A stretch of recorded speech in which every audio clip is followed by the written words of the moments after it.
Donc, et il s'agit d'une entrée qui relève de la géographie des patrimoines, hein. Depuis une vingtaine d'années, les géographes s'intéressent beaucoup à cette question des patrimoines et en particulier, pour ce qui nous concerne aujourd'hui, des liens entre le patrimoine et les territoires, hein, comment les patrimoines sont utilisés pour produire une image des territoires, une image, si possible, plutôt valorisante. En retour, comment les territoires se reconnaissent ou pas dans le patrimoine qui est mis en avant. Et donc, en particulier, à travers le patrimoine mondial, qui a le mérite d'être un corpus qui est facile à identifier et puis qui est très bien documenté par de nombreux textes. Si vous vous plongez dans les différents sites de l'UNESCO autour du patrimoine mondial, et ce n'est pas du tout mon intention aujourd'hui, mais on a énormément de textes, de doctrines en quelque sorte, hein, qui expliquent à quoi correspond le patrimoine mondial. Donc ça fournit une masse d'informations qui sont très intéressantes à prendre en compte et globalement qui ne sont que très très très minoritairement exploitées. Il y a encore plein de choses à raconter à ce propos-là.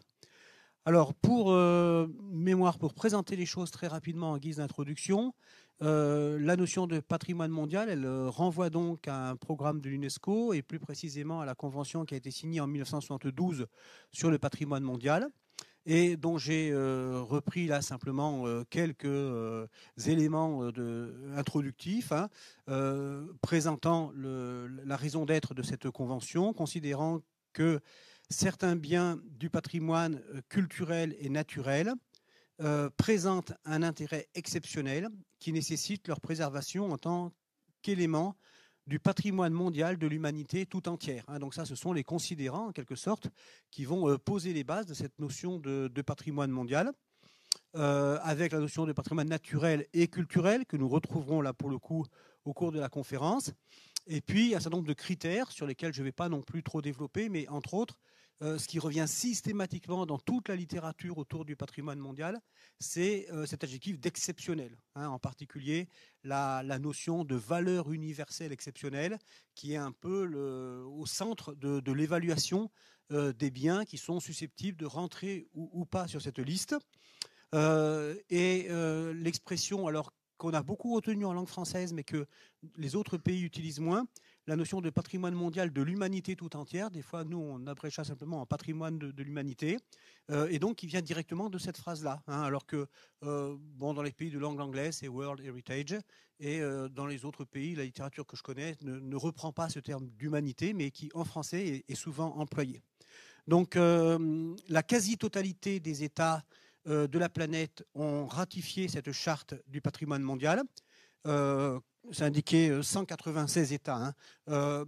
Quelques États du Pacifique qui ne nous concernent pas, mais parmi les États qui n'ont pas ratifié, il y en a moins un qui nous concerne, c'est le Liechtenstein, pour des raisons que j'ignore tout à fait. Mais si bien que nous allons parler des Alpes sans le Liechtenstein, puisque le Liechtenstein n'est pas État partie de cette convention. Donc, nous parlerons des 6 autres pays de l'arc alpin, la France, l'Italie, la Suisse, l'Autriche, l'Allemagne et la Slovénie. Et donc, en 2024, pour les chiffres les plus récents, donc suite à la session du Comité du patrimoine mondial, la liste comporte aujourd'hui 1223 biens qui sont inscrits. Je ne vais certainement pas commenter la carte mondiale, on reprendra les éléments de la légende plus tard, mais vous voyez simplement avec des densités qui sont quand même assez différentes selon les parties du monde. Et ce qui est le plus remarquable, c'est la densité très forte sur les pays européens, hein, dont certains se sont beaucoup appropriés cet outil de mise en valeur des territoires. Alors, pour expliquer en quelques mots la démarche, hein, que je vais appliquer aux Alpes, je me suis permis de faire un tout petit pas de côté, mais là ça va durer 2 minutes, sur une éventuelle application de cette démarche-là au territoire de la Lorraine, hein, pour que vous vous rendiez bien compte de quoi on parle. À ce jour, sur le territoire de la Lorraine, on a 4 biens qui sont inscrits sur la liste du patrimoine mondial. Chronologiquement, les places de Nancy, la citadelle de Longwy, et puis un certain nombre de nécropoles de la Première Guerre mondiale, en l'occurrence 26 pour ce qui est de la Lorraine, dont la nécropole des Tiges sur la commune de Saint-Dié. Alors, les places de Nancy sont inscrites sur cette liste en tant que biens à part entière, et la citadelle de Longwy et les nécropoles de la Première Guerre mondiale sont inscrites en tant qu'éléments d'un bien sériel qui dépasse largement les limites de la Lorraine, puisque la citadelle de Longwy fait partie du bien qui s'appelle les citadelles de Vauban, il y en a 12 en France, et la nécropole des Tiges, par exemple, fait partie d'un ensemble de près de 150 nécropoles en France et en Belgique, qui couvrent donc le front occidental de la guerre. Donc on voit que les rapports au territoire sont un petit peu différents, parce que Nancy, c'est un bien qui est propre au territoire, alors que, par exemple, les nécropoles, eh bien, ça va couvrir l'ensemble du front occidental de la Première Guerre mondiale. Et donc, la territorialité des différents biens pourrait être questionnée de cette façon-là, et on reprendra ce type de questionnement sur les Alpes. J'ajoute, pour être à peu près complet, que parmi les biens, on pourrait dire candidats, potentiellement candidat, ce qu'on appelle sur la liste indicative, la ville de Metz figure également. Mais la candidature peut être aussi bien déposée en 2025, en 2045 ou jamais. Il n'y a pas d'échéance. On sait que la France se propose un jour peut-être de faire figurer la ville de Metz parmi ces candidats. Donc vous voyez, l'idée c'est, est-ce que c'est bien du patrimoine mondial? Ils rendent compte de l'image de la région Lorraine, de ce qui fait ses patrimoines. Est-ce qu'il manque des choses très importantes? On ne va surtout pas commencer à faire la liste de ce qui manque. Est-ce que vous reconnaissez à peu près le cœur, l'essentiel du patrimoine lorrain dans cette liste-là, ou est-ce qu'elle est très très loin de vos représentations? C'est un petit peu le travail qu'on va essayer de faire concernant les Alpes. Alors, dans un premier temps, je voudrais replacer un petit peu certaines réflexions qui guident notre travail sur le patrimoine du point de vue de la géographie, de la construction du patrimoine mondial. Simplement en vous montrant ce qui pourrait être une photo d'ouverture du PowerPoint avec le titre donc, et puis une photo du glacier d'Alecht, donc le plus grand glacier des Alpes, que les Suisses effectivement ont fait inscrire sur la liste du patrimoine mondial jusqu'à la Jungfrau, donc à la limite des cantons du Valais et du canton de Berne, donc y compris des sommets qui dépassent les 4000 qui sont ici à l'arrière-plan. Et donc là, vous voyez, si je commence mon exposé avec ce titre et cette photo, eh bien, on a quelque chose de relativement attendu. Ça correspond à un certain nombre de stéréotypes alpins, donc la haute montagne englacée et des paysages assez emblématiques de ce que sont les Alpes. Donc on va pouvoir assez facilement associer sur des liens de territorialité entre un bien du patrimoine mondial ici en Suisse et puis l'ensemble, le corpus de représentation dominant des Alpes. Alors je fais un alter exposé, je change ma page de titre et je me dis tiens, je vais leur mettre ça comme page de titre, et ça c'est l'église de Wyss en Bavière.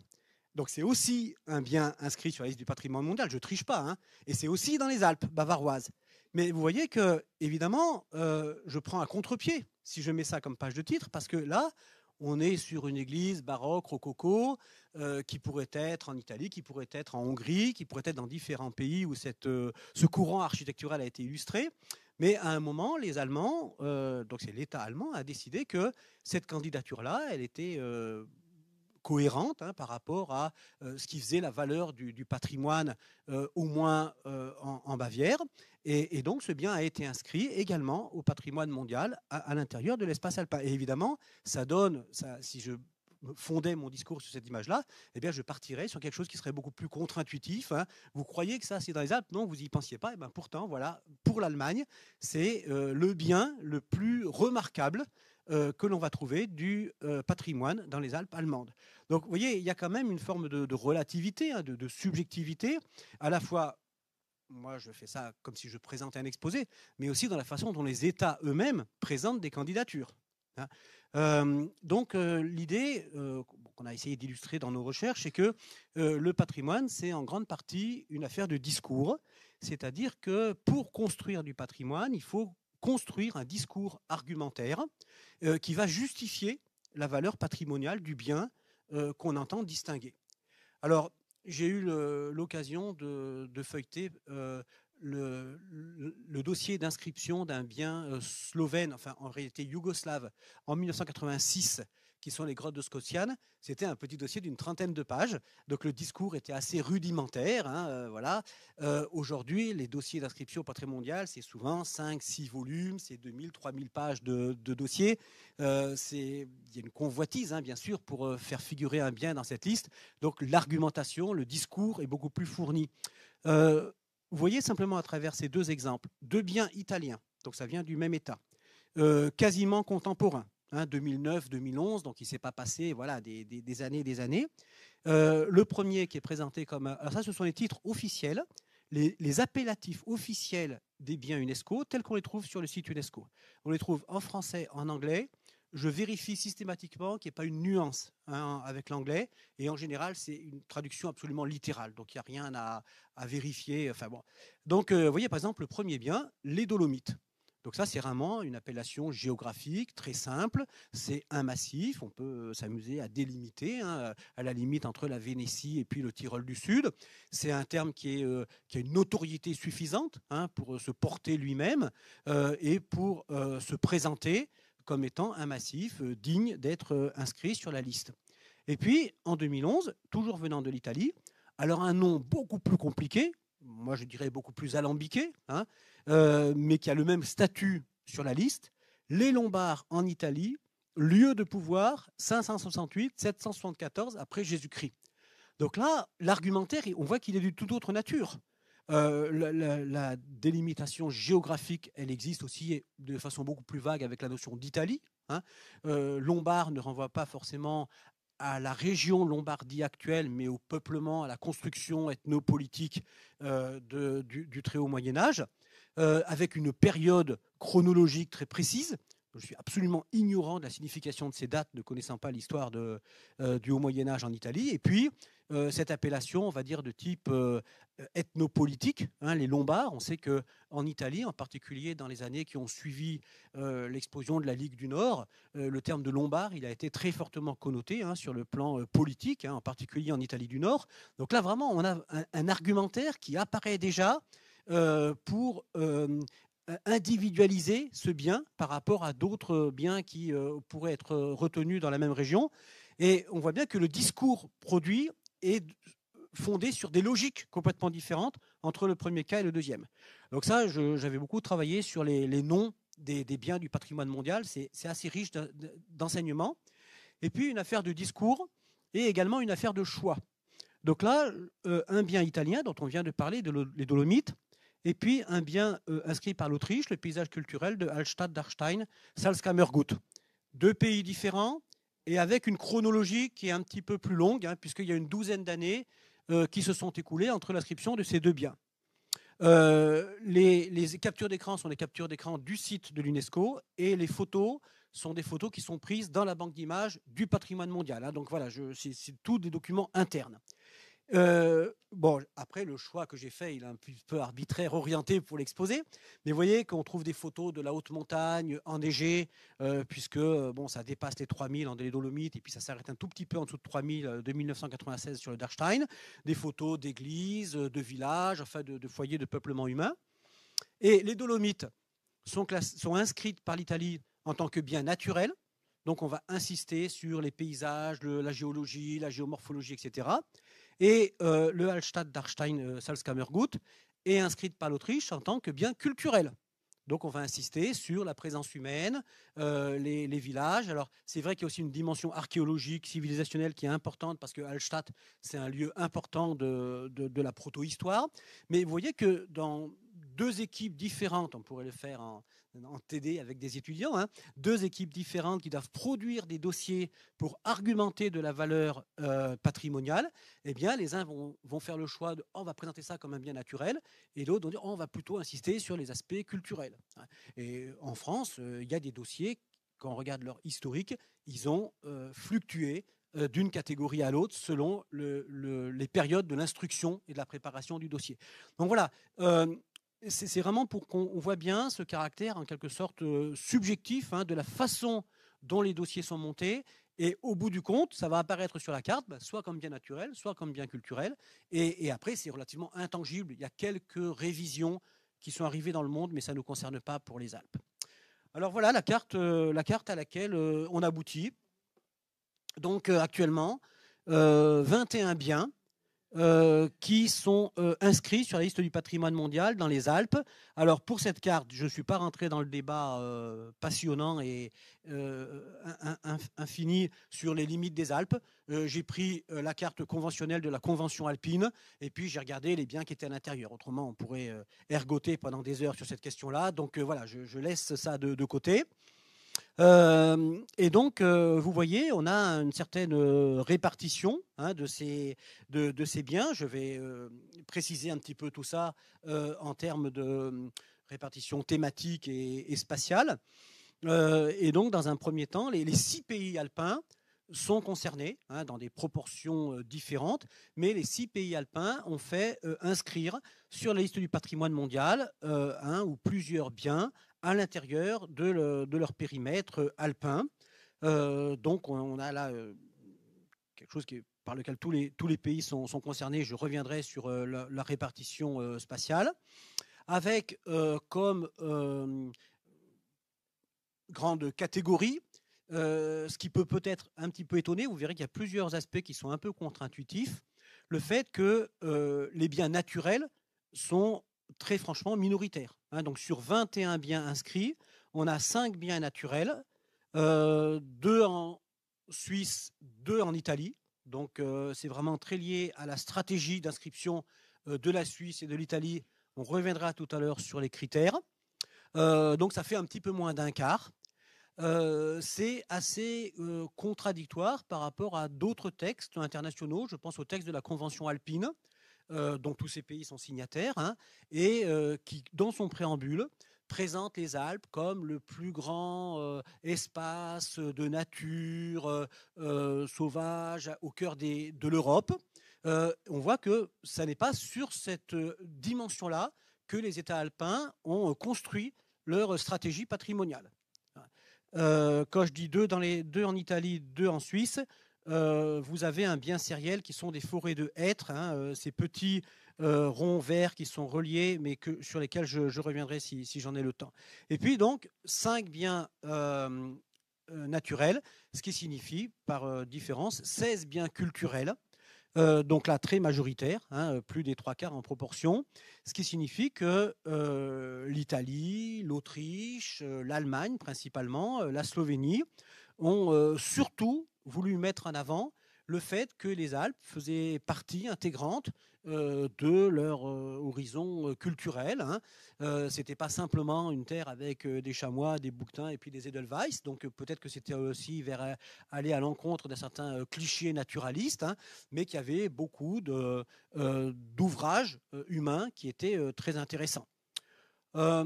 Globalement, ça rejoint une réflexion générale sur le patrimoine, en particulier en Europe. Je ne me permettrai pas je connais mal les autres continents, mais en Europe, le rapport au patrimoine est quand même beaucoup plus sensible et beaucoup plus fort quand il renvoie à des aspects culturels, historiques, artistiques.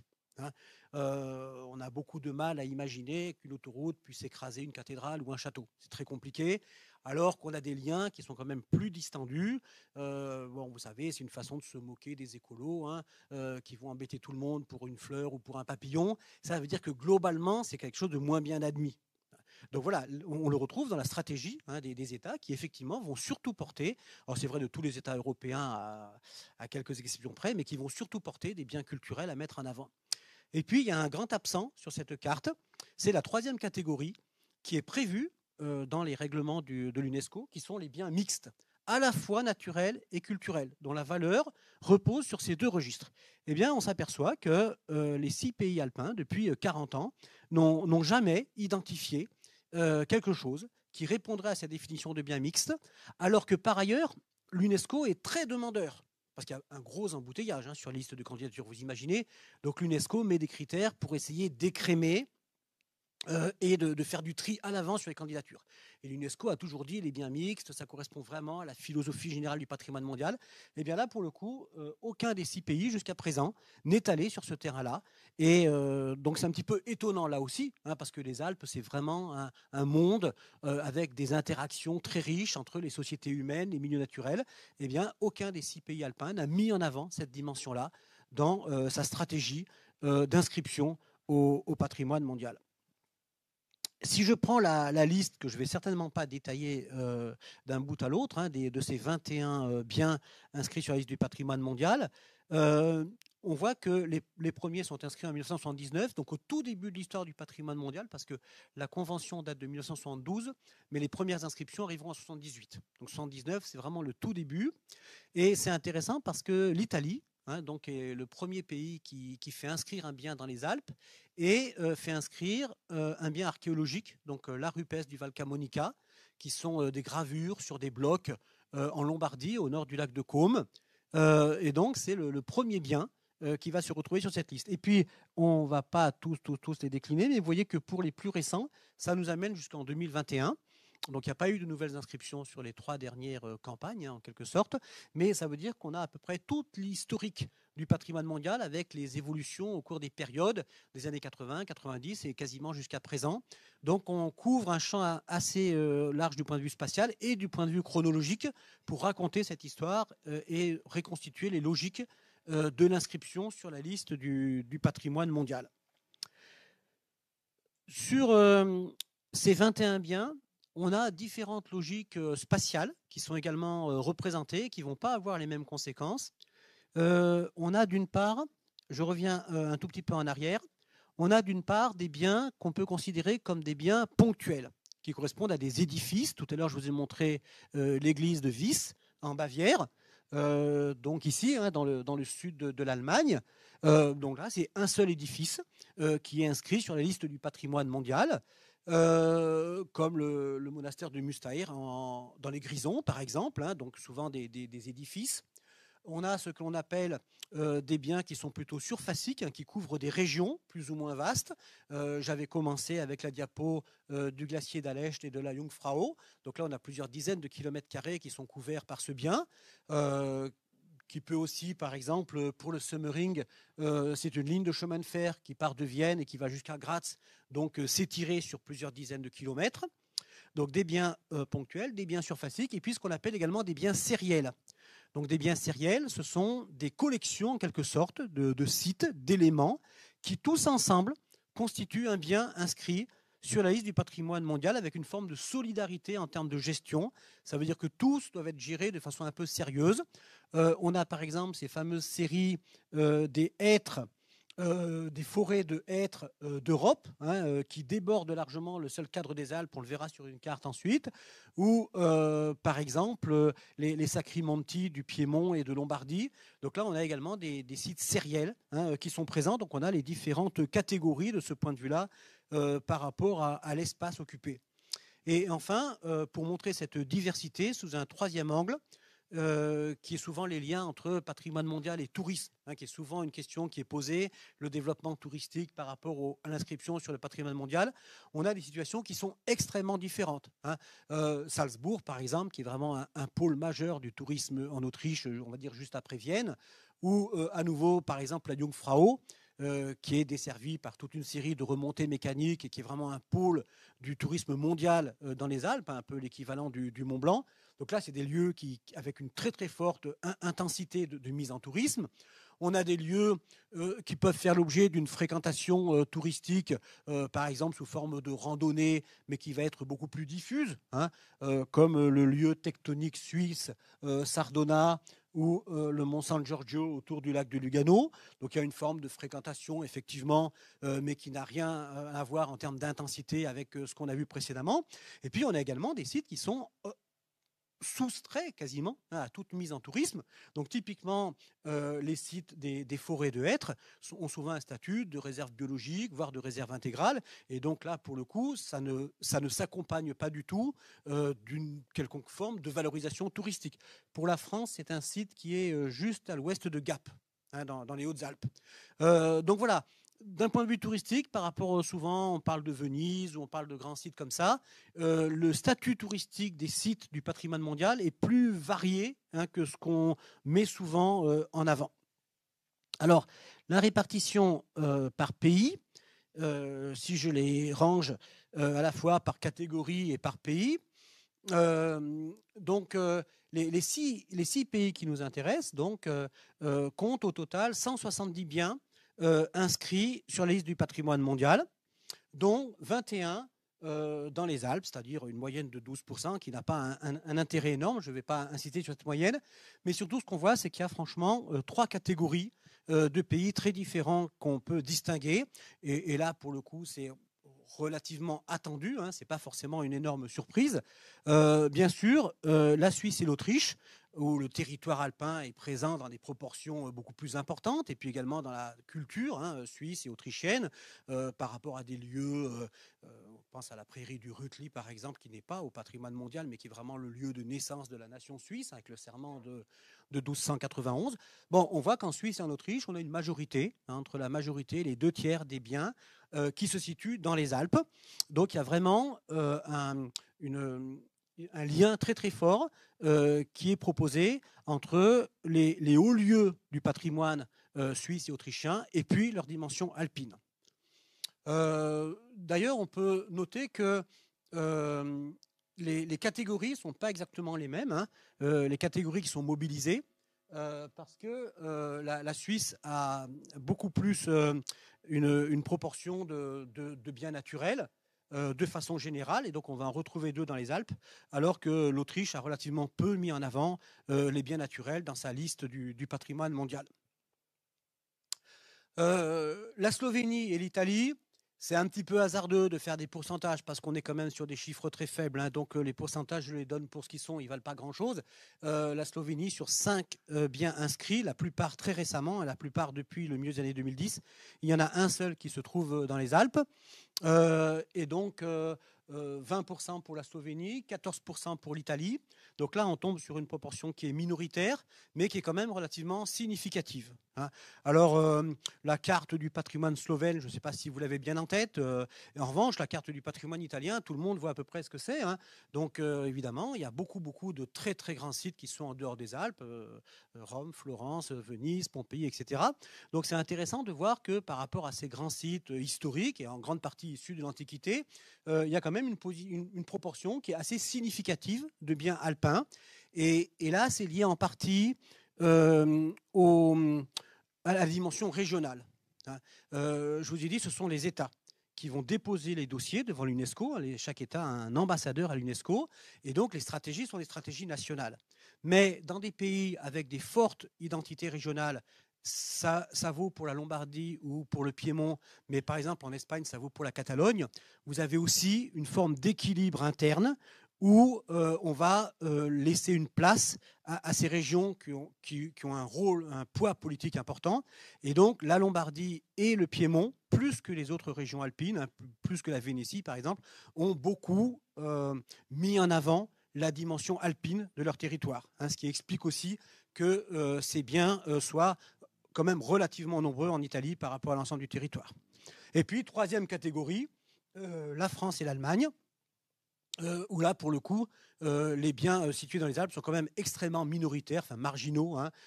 3 en France sur 49 au total. Alors, 49 en comptant les biens qui sont outre-mer, hein, bien sûr. Et puis, un seul en Allemagne sur 51. Alors, sachant que la partie alpine du territoire allemand est quand même assez limitée au liseré sud de la Bavière. Hein. Donc c'est vrai qu'en proportion, en termes de superficie, c'est quand même relativement peu de choses. Mais on voit bien que, vu de Berlin ou vu de Paris, la dimension alpine du patrimoine national, elle n'est quand même pas évidente. Hein. Il y a beaucoup d'autres régions qui présentent des richesses patrimoniales importantes et qui vont émarger sur la liste du patrimoine mondial. Donc on voit bien ici, en tenant compte hein, de tous ces considérants bien sûr, mais on voit bien que les stratégies de mise en valeur patrimoniale sont quand même très différentes d'un pays à l'autre. Je ne veux pas trop insister sur la Slovénie, mais on va dire que, par exemple, d'un point de vue touristique, le centre de gravité de la Slovénie est quand même très fortement du côté alpin. Hein, quand vous prenez un guide touristique de la Slovénie, vous avez l'essentiel des sites touristiques qui sont globalement dans le tiers ouest, hein, on va dire à l'ouest d'une ligne Ljubljana-Trieste. Les Alpes juliennes, le Triglav, le parc national du Triglav, voilà, et que globalement, les 2 tiers est, les sites touristiques sont beaucoup plus diffus. Et donc, typiquement, cette dimension alpine, elle ne se retrouve pas dans cette proportion-là dans la carte que propose la Slovénie de son patrimoine mondial. Alors, sur des catégories de biens, je veux revenir d'abord sur la catégorie des biens sériels. Ces biens sériels sont très fortement représentés, puisque sur les 21 biens du patrimoine mondial, on a 10 biens sériels, ce qui est une proportion beaucoup plus importante que la moyenne du patrimoine mondial. Donc ça veut dire que les pays alpins ont beaucoup eu recours à cette formule de la collection de sites qui forment ensemble un bien patrimonial. Mais ces biens sériels, ils n'ont pas tous le même lien au territoire. C'est sur ce point que je veux un petit peu insister. Voilà 2 biens en Italie. Je n'ai pas cartographié le 3e, qui est le Val Camonica, mais on aurait un résultat à peu près équivalent. Donc les Dolomites à gauche, et puis les Sacri Monti du Piémont et de Lombardie à droite. Donc à chaque fois, à peu près une dizaine de sites qui constituent ce bien. Et on voit que... Alors, la carte est un peu basse, je suis désolé, mais on voit que pour les Dolomites, évidemment, là, on a une détermination géographique qui est très forte. Donc tous ces biens sont relativement concentrés dans cette partie des Alpes orientales. Et puis, pour les Sacri Monti, il y a un site qui se trouve dans la plaine du Pô, donc il n'est pas directement alpin, et tous les autres se trouvent principalement sur la bordure des Alpes qui domine la plaine du Pô, et un qui est un petit peu plus intérieur. Donc là, on a des choix qui ont été faits de patrimonialiser des ensembles pour lesquels le lien au territoire alpin est très fort, qui sont vraiment caractéristiques de portions du territoire alpin. Et à l'inverse, si je prends les exemples opposés, eh bien, ce sont pour la France et pour toute une partie de pays d'Europe, les sites fortifiés de Vauban. Donc ça, c'est un classement des années 2000. 12 sites fortifiés qui épousent, vous voyez, très très nettement les frontières. Alors les frontières actuelles, parce qu'il y a des citadelles Vauban en Belgique ou en Allemagne, mais on n'a pas impliqué nos voisins là-dedans. Donc là, c'est vraiment un bien qui est très franco-français, qui dessine nos frontières. Et par le choix qui a été fait, on a 2 sites alpins qui sont Briançon et Mont-Dauphin, mais on voit bien que ce n'est pas leur caractère alpin qui a été déterminant ici. Ils sont représentatifs de la diversité de ce que Vauban a été capable de construire. Et donc, on disait qu'on avait un site lorrain, on a un site normand, etc. Donc là, le lien est tout à fait contingent entre la présence de ces 2 sites sur la carte du patrimoine mondial et leur caractère alpin. Et de la même façon, en 2021, un certain nombre, 11 grandes villes d'eau, c'est toujours le nom officiel que j'indique, c'est 11 grandes villes d'eau d'Europe ont été inscrites en tant que biens sériels, principalement en République tchèque, en Allemagne, y compris jusqu'en Angleterre. En France, la seule, c'est Vichy. Et donc là, aussi un peu par un effet des mécanismes de tri, eh bien, l'Autriche a proposé une petite cité, Baden-by-Wien, qui est vraiment dans la lointaine périphérie de Vienne, mais à l'intérieur du périmètre de la Convention alpine, donc dans les Alpes orientales. Et là aussi, on voit qu'il n'y a pas un lien fort territorial entre les Alpes et ce choix. Donc quand on prend... à vrai dire, à ma connaissance, personne n'avait fait cet inventaire que je vous propose là. Mais quand on met tous les biens qui sont dans le périmètre de la Convention alpine, on mélange quand même des choses qui ont des significations très différentes. C'est ce que je voulais évoquer. Et je ne vais pas insister là-dessus, mais en 2011, un bien a été inscrit, un bien sériel assez complexe, qui sont les sites palafitiques préhistoriques autour des Alpes. Donc des villages lacustres, plus ou moins au bord de lacs ou d'espaces marécageux. C'est un dossier qui avait été porté par la Suisse, pour qui les sites palafitiques sont assez importants dans la construction nationale suisse, mais les Suisses sont extrêmement imaginatifs par rapport à leur implication du patrimoine mondial, beaucoup plus que tous les pays voisins, y compris la France.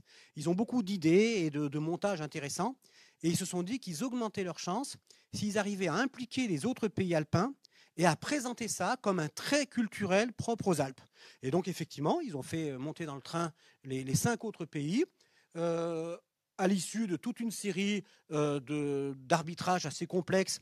On a fini par arrêter une liste de 111 sites qui sont plus ou moins représentés là. Je ne suis pas sûr qu'on en compte 111, mais enfin bon, ça vous montre un petit peu leur disposition, qui s'appellent donc sites autour des Alpes. Mais quand on fait le compte sur les 111, il n'y en a que 18 qui soient réellement dans les Alpes. Pour le reste, on est sur le plateau, sur l'avant-pays suisse. On est très au nord sur le plateau bavarois. On est dans la plaine du Pô. Donc là, on a une appellation qui prend les Alpes comme élément fédérateur de ces patrimoines, mais dont on voit que pour une grande partie, ils sont jurassiens, ils sont dans la plaine du Pô, et ils n'ont pas de lien direct avec leur localisation alpine. Donc voilà, là aussi, quand je vous disais que le patrimoine mondial, il fournissait un corpus très très riche de documents, y compris pour leur appliquer une lecture assez critique, parce qu'on n'est pas obligé de prendre au pied de la lettre tout ce qui est proposé dans les argumentaires de l'UNESCO. Les États ont travaillé cet argumentaire, ils l'ont travaillé dans l'idée de faire aboutir leur projet d'inscription, donc de produire le discours qu'ils imaginent le plus apte à séduire les experts de l'UNESCO. Hein. Alors, pour dire la réalité telle qu'on l'aperçoit, parce que moi je suis complètement extérieur à ça, je suis pur observateur, je ne suis pas expert, voilà. Donc il y a un aspect d'expertise, donc qui va être lié effectivement à la production du discours, et après il y a un autre aspect qui est l'aspect diplomatique. Hein, l'UNESCO, c'est une organisation de l'ONU, donc il y a des pays auxquels on ne sait pas refuser grand-chose, par exemple la France. Hein. Il y a des pays qui au contraire sont tout petits, donc on ne leur refuse pas le peu qu'ils demandent. Voilà, il y a un jeu diplomatique très important qui vient interagir avec le jeu argumentaire plus ou moins scientifique. Et enfin, un certain nombre de biens transfrontaliers. Là aussi, une proportion qui est plus importante, puisque 7 sur 21, ça fait exactement un tiers de biens qui ont été proposés par 2 ou plusieurs pays alpins. Et là aussi, c'est un peu une stratégie de réussite, parce que l'UNESCO encourage les biens transfrontaliers pour qu'il n'y ait pas d'appropriation trop forte par les États. Et donc, tout ce qui est en termes de coopération internationale est bienvenu. Donc, les États alpins, là aussi, se sont saisis de cette possibilité. Pour ne pas rentrer dans des aspects trop techniques, mais quand même essayer de voir, on ne va pas là non plus décoder, surtout que ça ne passe pas très bien à l'écran, mais comment les États, dans les dossiers qu'ils montent, justifient l'inscription de ces patrimoines.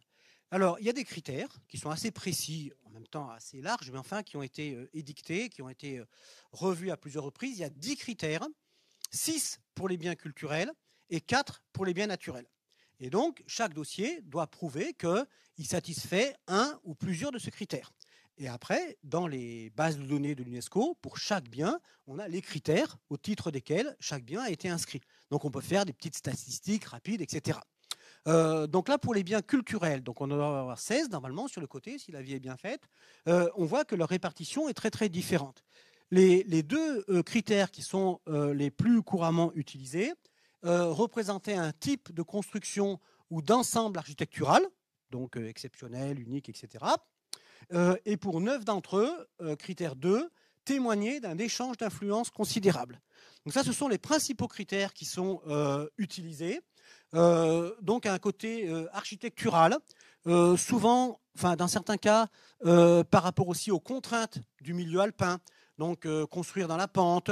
Tout à l'heure, je vous parlais de la ligne de chemin de fer du Semmering, qui est la première ligne de chemin de fer qui va traverser les Alpes du nord au sud. Je crois que l'ouverture, c'est 1857. Et donc ça, c'est inscrit au titre de l'exploit technique que ça constitue, parce qu'il y a énormément de ponts, de tunnels.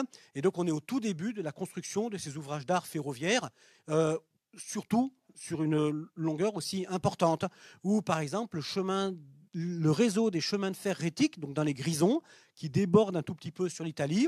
Et là aussi, alors, je ne sais pas s'il y a des ferrovipades dans la salle, des gens qui prennent toutes leurs vacances pour emprunter des lignes de chemin de fer. C'est très spectaculaire, avec des cols qui sont à 2003, qui sont franchis par le chemin de fer, des tunnels hélicoïdaux. Donc voilà, c'est ça le type construction d'ensemble architectural, technique, etc., qui sont remarqués. Et puis, témoigner d'échanges d'influence considérables.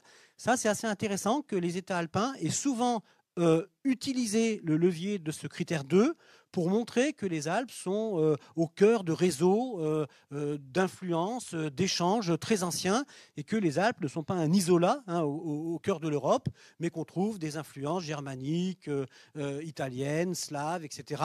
Donc ça a été très très souvent utilisé. Dans une moindre mesure, des témoignages de traditions culturelles ou civilisationnelles pour 7 d'entre eux. Et à contrario, le 1, le 5 et le 6 ont été très peu utilisés, respectivement 2, 2 et 3. Et je ne veux pas me flageller moi-même, mais ce n'est pas un exposé masochiste, mais vous voyez, représenter un chef-d'œuvre du génie créateur humain, ce n'est pas le propre des Alpes. Hein. Il n'y a que 2 biens sur 16 qui sont, alors c'est le Taj Mahal, enfin vous voyez, des choses comme ça, les chefs-d'œuvre du génie créatif humain. Donc dans les Alpes, on a des choses qui sont intéressantes, mais que les États eux-mêmes ne considèrent pas comme étant à la hauteur de ce critère numéro 1. Alors après, il y a la façon dont les gens qui préparent les dossiers s'imaginent les critères et la façon dont ils vont être évalués. Il y a tout un jeu de rétroaction. Bon, on ne va pas rentrer là-dedans, mais déjà, ça, de ce point de vue-là, c'est relativement significatif. Et je sais que je dois rapidement finir. Pour les biens naturels, on a donc 4 critères. Et celui qui a été le plus fréquemment utilisé, 4 fois sur 5, ce sont des exemples éminemment représentatifs des grands stades de l'histoire de la Terre, c'est-à-dire principalement le patrimoine géologique. Et ça recoupe le fait que ces 4 biens se trouvent en Suisse et en Italie, où depuis les années 90, il y a eu un courant scientifique très fort pour la reconnaissance du patrimoine géologique. Et donc ce sont principalement des universitaires, Panizza côté italien et Reinhardt côté suisse, et d'autres noms bien sûr, hein, qui ont publié, produit de la connaissance et qui ont expliqué aux politiques que c'était intéressant de mettre en avant cette dimension du patrimoine géologique qui est complètement absent en France, en Autriche, en Allemagne. Ça, on n'a pas pris ce train-là. Et puis, vous voyez, par exemple, d'un point de vue de la biodiversité, hein, ce ne sont que 2 sites sur 5, enfin 2 biens sur 5 qui sont inscrits au titre de la biodiversité. Ça n'est pas l'aspect qui est le plus mis en avant. Pour conclure et ne pas trop dépasser, j'ai produit une deuxième carte qui est donc la carte des biens qui sont inscrits sur les listes indicatives, c'est-à-dire les listes de candidatures que les États se proposent de déposer à court, moyen ou long terme. Simplement, vous voyez, donc il y en a 22. Hein, c'est assez différent de la carte existante. Donc ça, c'est peut-être une préfiguration de la carte de 2030-2040. Ça dépend des volontés politiques des États. Je ne fais aucun pronostic là-dessus. Mais si tout ce programme était appliqué, vous voyez qu'on aboutirait à une carte qui serait relativement différente. Premièrement, la France s'est proposée de faire inscrire à terme 3 biens mixtes. Donc je vous ai dit qu'ils n'existaient pas hein, actuellement sur la carte. Donc 2 parcs nationaux, le parc des Écrins, le parc de la Vanoise. Et puis, avec les Suisses et les Italiens, le massif du Mont-Blanc, c'est un très vieux dossier qui traîne depuis la fin des années 90, sur lequel les 3 États, déjà en interne, ne sont pas d'accord sur ce qu'il faudrait faire, et entre eux, sont encore moins d'accord. Hein.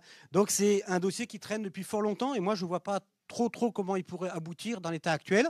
Mais c'est vrai que si cette liste aboutissait sur des inscriptions réelles, eh bien, au moins du côté des Alpes françaises, on aurait cette catégorie des biens mixtes qui apparaîtrait sur la carte du patrimoine mondial. Pour le reste, ce qui est remarquable, c'est la proportion encore plus faible de biens naturels. 3 sur 22. Donc, définitivement, ce n'est pas ça qui, du point de vue des États, fait la valeur patrimoniale des Alpes. Hein. Et donc là, il peut y avoir un décalage assez fort avec nos perceptions. Ici, c'est le premier, le plus ancien parc national en Autriche. Ici, c'est une vallée avec des gisements paléontologiques et des fossiles du tertiaire.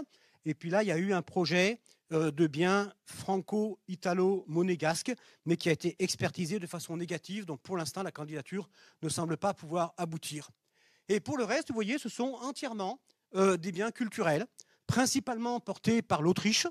L'Autriche a inscrit en tout 10 biens sur sa liste indicative, dont 9 dans les Alpes. Donc il y a vraiment un recentrage très fort dans une proportion encore plus importante que ce qu'on avait vu tout à l'heure, et essentiellement de biens qui illustrent des traditions, on va dire, culturelles des Alpes autrichiennes. Et par exemple, j'ai mis quelques photos pour illustrer ça. Les Allemands, donc les Allemands étant dans l'occurrence des Bavarois, hein, donc le dossier, c'est quand même un dossier qui est négocié entre Munich et Berlin. Hein, comme je disais tout à l'heure, pour les régions qui ont un poids politique important, à un moment, il y a un dialogue qui s'établit entre la capitale nationale et la capitale régionale pour demander ce qui leur paraît le plus important. Donc les Bavarois ont mis sur la liste indicative les châteaux de Louis II de Bavière. Là, ce sont les fossiles du tertiaire dont je vous parlais. Les Slovènes, parmi les différents biens qu'ils ont proposés, ici, c'est un hôpital de la résistance des partisans qui s'appelle Frania. donc dans le sud des Alpes slovènes, au sud des Alpes juliennes, qui est assez difficile d'accès, bon, même si c'est rendu facile pour les visiteurs, mais au fond d'une gorge, et avec un hôpital qui était tout à fait autonome en 43-44, qui produisait sa propre électricité. Moi, je l'ai visité, ce site. Je ne sais pas très bien dans quelle mesure les cabanes en bois datent de 43-44 ou ont été refaites. Voilà, ça c'est un peu compliqué. Donc dans un dossier, il y a un critère d'authenticité, mais qui est assez souple en réalité, hein, dans les faits. Et puis un pont, qui est un ouvrage de génie civil suisse, dans les Grisons. Et c'est le seul bien que les Suisses ont mis sur la liste indicative. Les Suisses sont assez parcimonieux, mais font aboutir leur projet.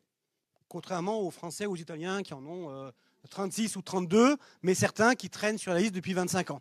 Donc les stratégies sont assez différentes, hein, de ce point de vue-là entre les pays.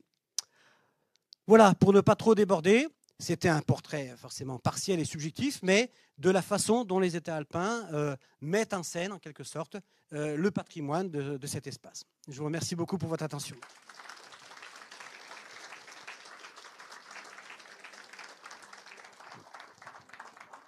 Si vous le souhaitez, on a le temps pour quelques questions. C'est pas pour moi, c'est pour la salle. Prenez. Vous parlez de biens culturels, de biens naturels, de biens mixtes. Ouais, mais ça, vous m'entendez? Et les gens derrière n'entendent pas, c'est ça le problème. Bon, voilà. Donc, vous avez parlé de biens culturels, de biens naturels, de biens mixtes et les biens immatériels. Dans les Alpes, il n'y a pas de projet? Moi, je m'intéresse au patrimoine immatériel, hein, c'est très intéressant. C'est une autre convention, c'est d'autres logiques, et, entre guillemets, ça ne rentre pas dans l'exposé. Voilà. Il y a deux, mais je peux répondre quand même. Il y a deux pratiques qui ont été inscrites comme spécifiquement liées à l'espace alpin. Une par la France, la Suisse et l'Italie, qui est l'alpinisme. Tout ça étant assez récent, je vous parle de choses de 2018-2019. Hein. Donc l'alpinisme comme un ensemble de pratiques répondant à un état d'esprit, des techniques, etc.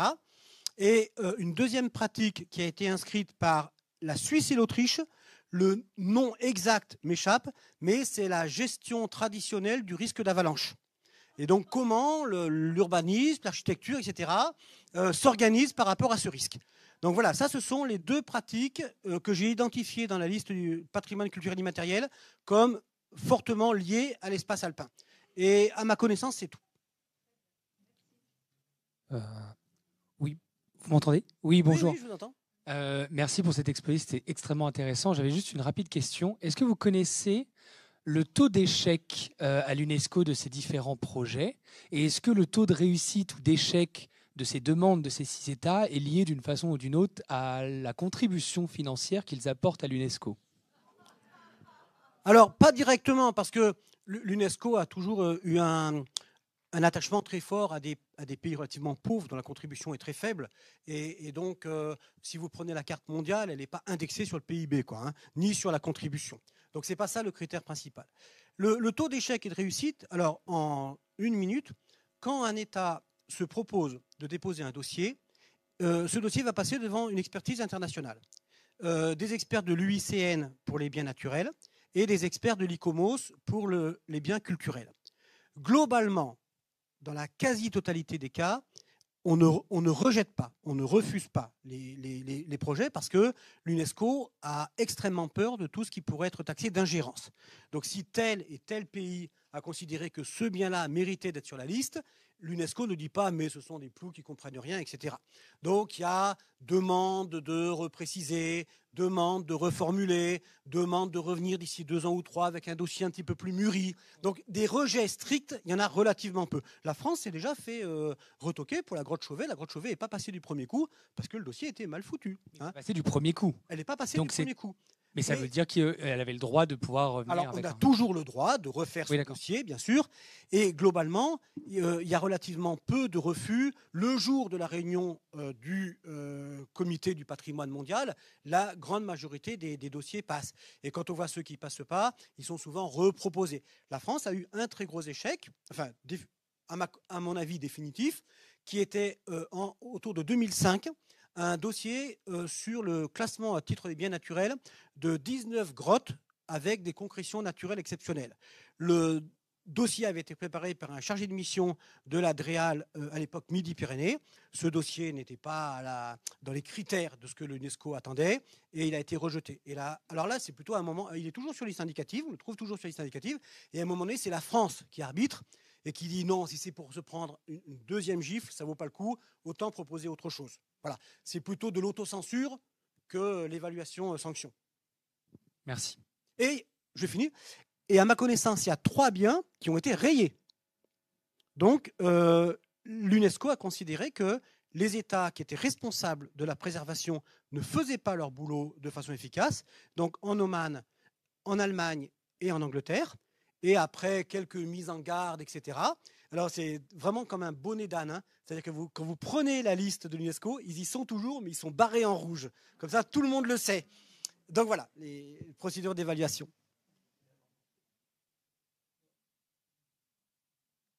Une dernière question pour ne pas trop déborder? Non? Je vous remercie à nouveau. Oui, peut-être, une dernière question.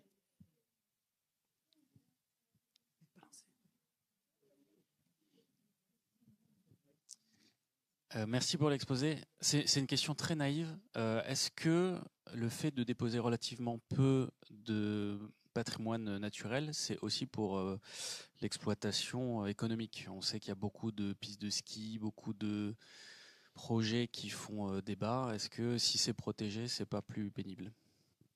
Alors, pour répondre en partie à votre question, dans le cas de la France, ce qu'on va mettre sur liste indicative, ce sont des espaces qui bénéficient déjà d'une protection forte, en particulier nos parcs nationaux.